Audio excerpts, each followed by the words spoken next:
Hello and welcome to What the F*** Just Happened Today, your essential guide to the daily shock and awe in national politics. I'm Joe Amditis. Let's get to it.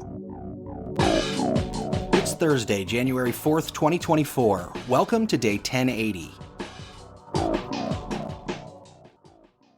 Donald Trump's businesses received at least $7.8 million from foreign governments, most of it from China, during his time in office.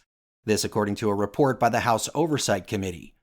During the 2-year period that the committee was able to review, at least 20 foreign governments paid millions to Trump's hotels in Washington, D.C., Las Vegas, New York's Trump Tower, and Trump World Tower. Jamie Raskin, the ranking member of the Oversight Committee, said that the $7.8 million is almost certainly only a fraction of Trump's harvest of unlawful foreign state money, but this figure in itself is a scandal and a decisive spur to action. The report argues that the payments violated the Constitution's Foreign Emoluments Clause, which prohibits a president from accepting money, payments, or gifts of any kind whatever from foreign governments and monarchs unless he obtains the consent of Congress to do so.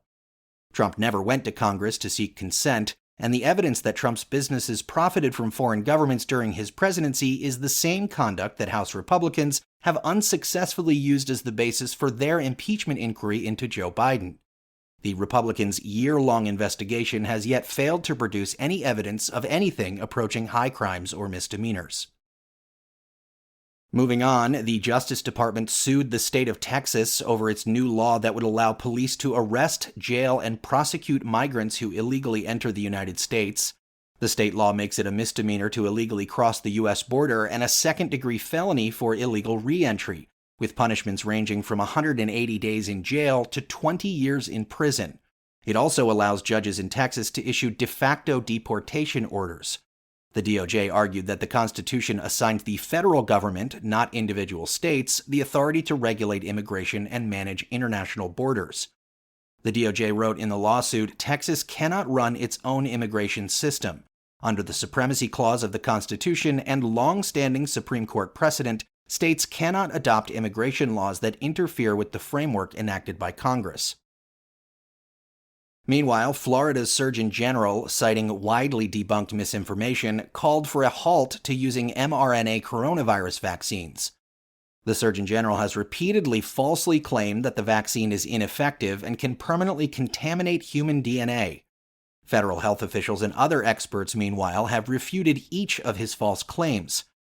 A former White House COVID-19 response coordinator said, "We've seen this pattern from Dr. Ladapo, that every few months he raises some new concern and it quickly gets debunked. This idea of DNA fragments, it's scientific nonsense. People who understand how these vaccines are made and administered understand that there is no risk here." The coronavirus vaccines have prevented more than 3 million deaths and saved the United States more than $1 trillion in medical costs.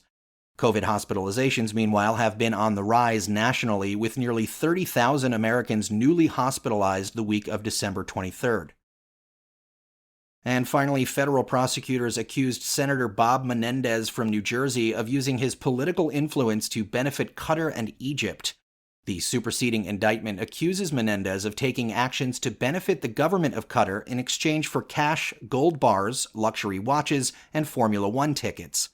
In addition to the bribery charges, Menendez is accused of acting as a foreign agent for the government of Egypt while serving as the chair of the Senate Foreign Relations Committee. Menendez has so far resisted calls to resign from the Senate and has not ruled out running for re-election. His trial is currently scheduled for May. That's all for now. You can find the links and sources for all of these stories on the main website. And as always, visit whatthefjusthappenedtoday.com for the latest news and headlines. Until next time, I'm Joe Amditis.